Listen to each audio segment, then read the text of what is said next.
Assalamualaikum warahmatullahi wabarakatuh. Selamat pagi anak-anak. Mudah-mudahan masih sehat untuk kita belajar tentang fluida statis ya, fluida statis. Oke, anak-anak. Pada minggu yang lalu kita belajar tentang apa itu fluida ya. Fluida adalah benda yang dapat mengalir. Apa itu benda yang dapat mengalir? Yaitu bentuk zat cair dan gas. Oke.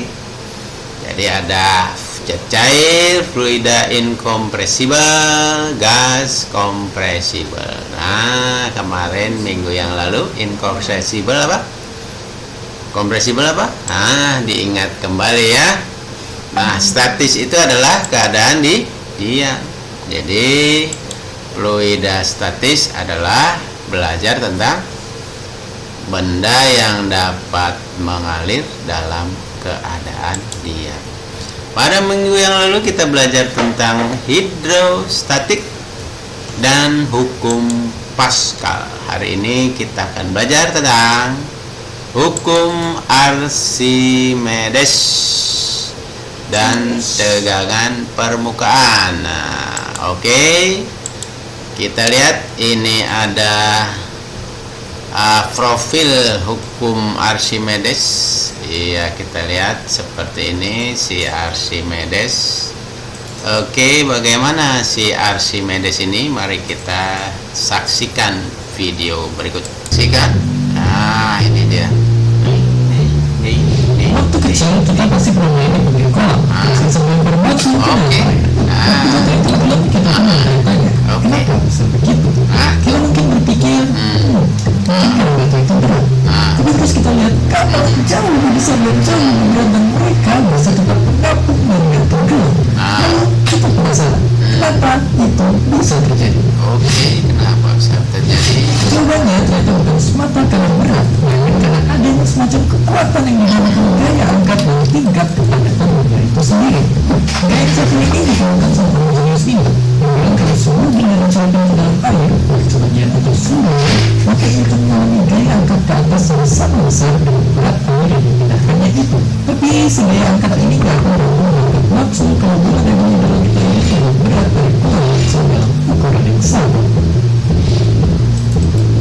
Jadi kita tahu supaya bisa melakukan kepadatan kapal harus kurang dari air. Itulah mengapa kapal penggerak manusia itu sebenarnya yang berisi rongga-rongga udara. Bagian lambung kapal ini yang bikin kapal seimbang dan apapun di lautan. Nggak peduli sebesar dan seberat apapun kapal tersebut dibuat. Itu menjelaskan juga kenapa kapal itu tenggelam, yaitu karena lambung kapalnya menuju roda volume es yang akhirnya penuh sama air sehingga kapalnya tenggelam ke dasar samudra. Oke, kita lanjutkan. Tadi kita sudah melihat peristiwa mengenai hukum Archimedes ya. Jadi kenapa si Archimedes di sini Archimedes itu waktu itu nemuinnya gimana? Dia lagi mandi nih. Ini ada Archimedes lagi mandi di bak begitu kan? Nah, pada saat dia mandi itu ternyata berat badannya berkurang gitu. Saking senangnya si Archimedes ini menemukan hukumnya, maka dia keluar dari kamar mandi, turun ke jalan dengan menyebutkan Eureka, Eureka, Eureka ya. Jadi artinya hore, hore, hore gitu tanpa dia sadari bahwa dia belum berpakaian. Itu Alkisah tentang Archimedes. Nah, bagaimana hukum Archimedes bunyinya? Iya. Gaya apung yang bekerja pada suatu benda yang tercelup sebagian atau seluruhnya ke dalam fluida sama dengan berat fluida yang dipindahkan oleh benda tersebut. Ya, jadi gaya apungnya sama dengan berat fluida yang dipindahkan oleh benda sebut. Nah, inilah gaya apung atau gaya ke atas yang berkaitan dengan hukum Archimedes. Jadi ini rho fluida kali G dan ini adalah volume benda yang tercelup. Jadi volume benda yang tercelup. Oke. Jadi di sini kalian sudah lihat. Iya. Jadi ini ilustrasinya, ini waktu dia diukur beratnya di luar tanpa fluida 50 Newton.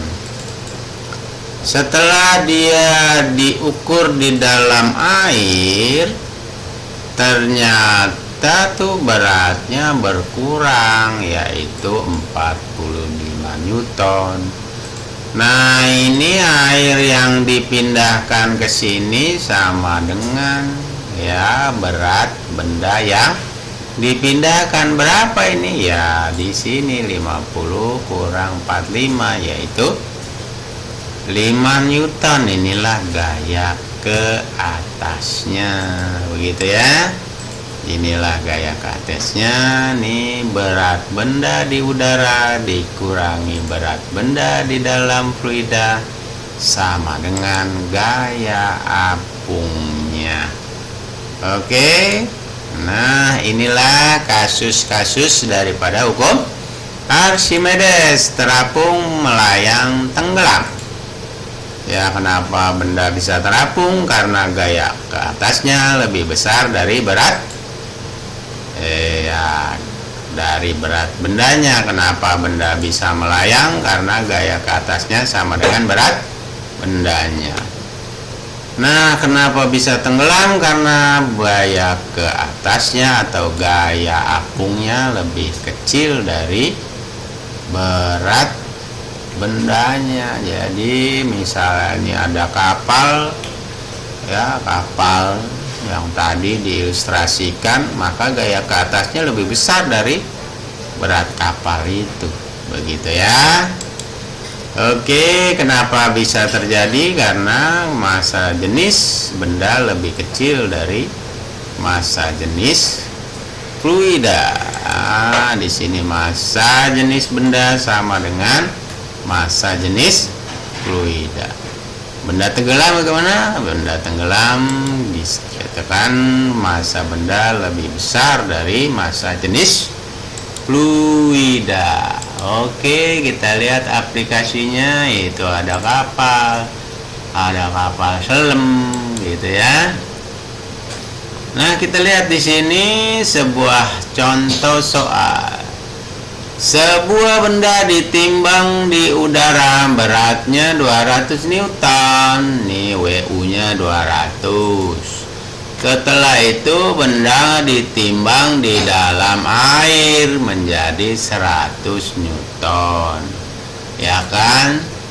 Akan tetapi suatu cairan lain, jadi selain air ada cairan lain. Nah, cairan lain itu juga untuk menimbang benda itu. Ternyata bendanya ditimbang di dalam cairan 120 Newton. Kita ketahui massa jenis air 1 gram per centimeter kubik dijadikan kilogram per meter kubik 1000, G-nya 10. Ini massa jenis cairannya berapa? Nah, di sini ya. Kita lihat gaya apung di dalam air berapa? 200 kurang 100, 100. Gaya apung di dalam cairan berapa? 200 kurang 120, 80. Ya, karena bendanya tercelup semua ke dalam air maupun ke dalam zat air, maka volume bendanya sama. Karena bendanya tercelup semua, maka volume bendanya sama. Sehingga berlaku gaya apung di dalam air dibagi massa jenis air sama dengan gaya apung di dalam zat cair dibagi massa jenis zat cair, sehingga 100 dibagi 1000 sama dengan 80 dibagi rho cairan, sehingga rho cairan kita dapatkan berapa? 800 kg per meter persegi. Begitulah tadi kita belajar tentang hukum Archimedes. Oke. Selanjutnya kita lihat tegangan permukaan dan meniskus. Oke, tegangan permukaan dan meniskus. Oke, kita akan lihat bagaimana Di sini ada videonya. sebuah wadah yang berisi air, kemudian diletakkan jarum di atasnya, sehingga membuat jarum tersebut berada di atas air. Hal ini bukan karena jarum yang mengapung, tetapi karena air memiliki sifat tegangan permukaan. Seperti yang kita ketahui, jarum memiliki densitas lebih tinggi daripada air, sehingga seharusnya jarum berada di bawah air. Tetapi karena air memiliki sifat tegangan permukaan, sehingga membuat jarum tersebut berada di atas permukaan air. Kenapa air memiliki sifat tegangan permukaan? Karena air memiliki molekul-molekul yang saling tarik-menarik dan memiliki ikatan hidrogen.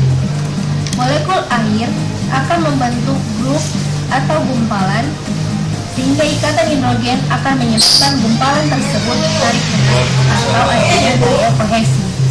Tegangan air yang di atas bersifat bebas dan kuat, sehingga jarumnya tidak jatuh ke bawah.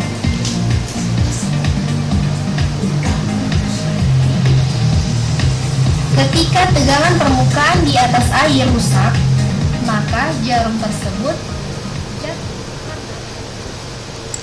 Nah, itulah tadi video tentang tegangan permukaan. Oke. Kita lihat tegangan permukaan. Nah, di sini lihat ya. Di sini tegangan yang ditimbul pada permukaan zat cair akibat dari gaya kohesi yang dimiliki oleh zat cair. Nah, di sini ya. Jadi gaya kohesi sehingga dia bisa nempel di sini ya.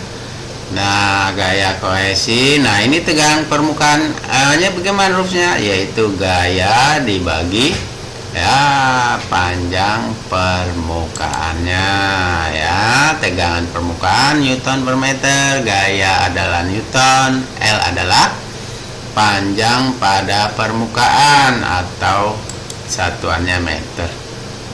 Nah, kita lihat di sini tadi ada jarum, ada nyamuk. Nah, ini juga nih ada yang main balon-balonan gitu ya. Contoh kita lihat. Jarum sepanjang 7 cm terapung di permukaan air. Jika massa jarum 1,4 gram, berapakah tegangan permukaan air yang mengenai jarum?